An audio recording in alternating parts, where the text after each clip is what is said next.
Well, hello there. Alright, today we're going to turn this into this. It's not too hard, so get ready. So what you want to do is you want to have a nice beautiful cutting board, but to make sure it don't slide, wet a paper towel and put it underneath. Trust me, you'll thank me later. It won't move around. So first, we'll go ahead and take the salmon. It's a little big, so we're going to cut this in half. This is where that sharp knife comes into play. So one quick little, and it is done. Alright, so now we got the asparagus. The best way to trim this down, because that end part is very fibrous, just kind of put a little bit of pressure and it will crack at the spot where it needs to be basically broken. Line that up and you can pretty much guarantee that you're not going to get that really fibrous parts when you're eating it. Perfect. Alright, so now we're going to go ahead and take the quinoa. We're going to toast it. Some people just do it plain. I love to toast it. It kind of adds like almost like a nuttiness flavor to it. Don't do any oil, but make sure the pan is hot. And you can kind of see it kind of pops almost like popcorn. So just keep it moving, because if you don't move it, it's going to burn and it's going to, let's just say it doesn't taste too good. I went ahead and got some garlic, just to make it easy.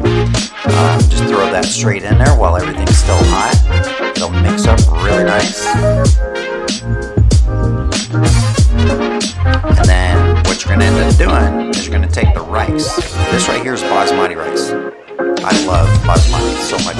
I don't know, it's a little bit different texture. It's a little bit, I personally like it a little bit better. Mix it all together. Make sure it's nice and hot, a little toasty. And take some chicken stock. Pour some chicken stock in there, of course, when it's hot. As you can see, it's kind of boiling just a little bit. Not too crazy, but you want it kind of boiling a little bit. And to make things super simple, I use an Instapot. Instapot, extremely easy to use. You just go ahead and put that at 7 minutes. Well, it's like 6 to 8 minutes. Just pop everything in there, close the lid, and while that's working, go ahead and get your sauce pot. Put a little bit of oil in there. Of course, we're going to go back again with the garlic, because it's super simple and it's super cheap. Make sure to get that nice and hot. You're going to kind of see that it's going to kind of turn a little bit toasty, a little bit aromatic. You'll kind of smell that in the air really nice. Starts to brown just a little bit. And then what you're going to do is you're going to take a little bit of chicken stock, pour that chicken stock in there, because this right here is for the asparagus, because you want to take that garlic water per se and basically cook your asparagus in it, so then that flavor goes into the asparagus. It just makes everything taste a little bit better. This is what we call blanching asparagus. I personally like my asparagus to have a little bit of crunch to it, al dente, however you want to put it.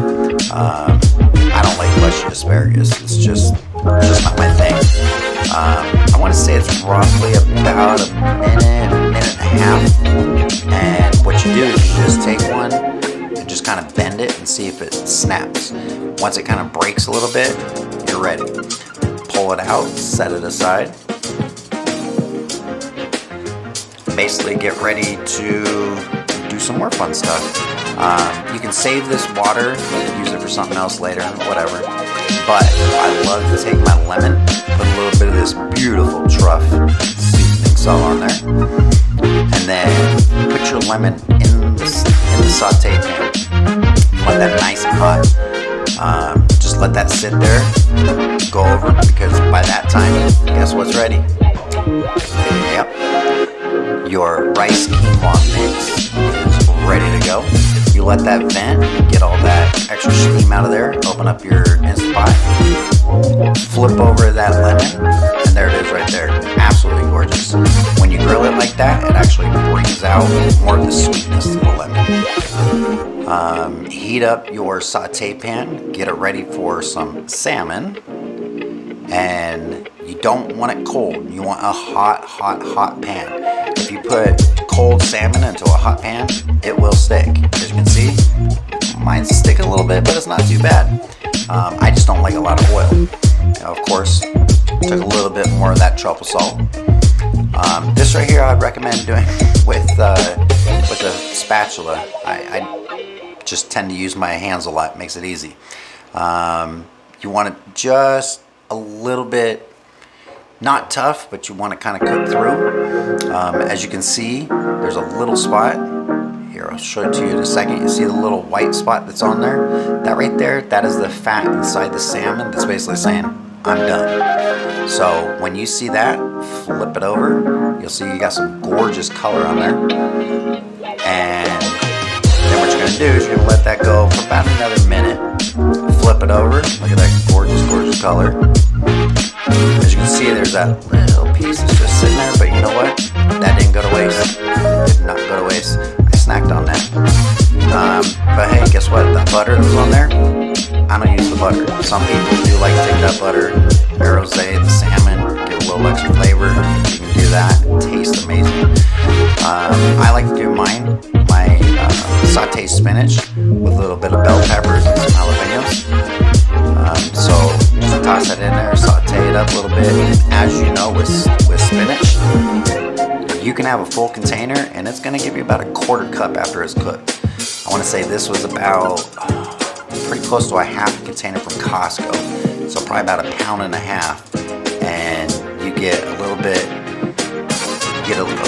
of sauteing going on in there. It's nice and hot, and then take a little bit of that chicken stock that you have still sitting to the side,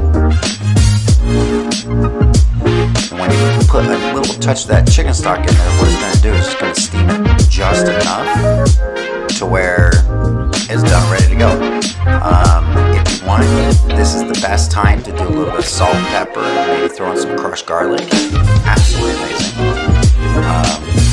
I just did mine plain because I had pretty much all the other seasonings and flavors and everything else, so mashed up perfect. But when you're done, this is what you got. As you can see, the kid got the nice plate. Me, I got the bowl. That's okay. Let's eat.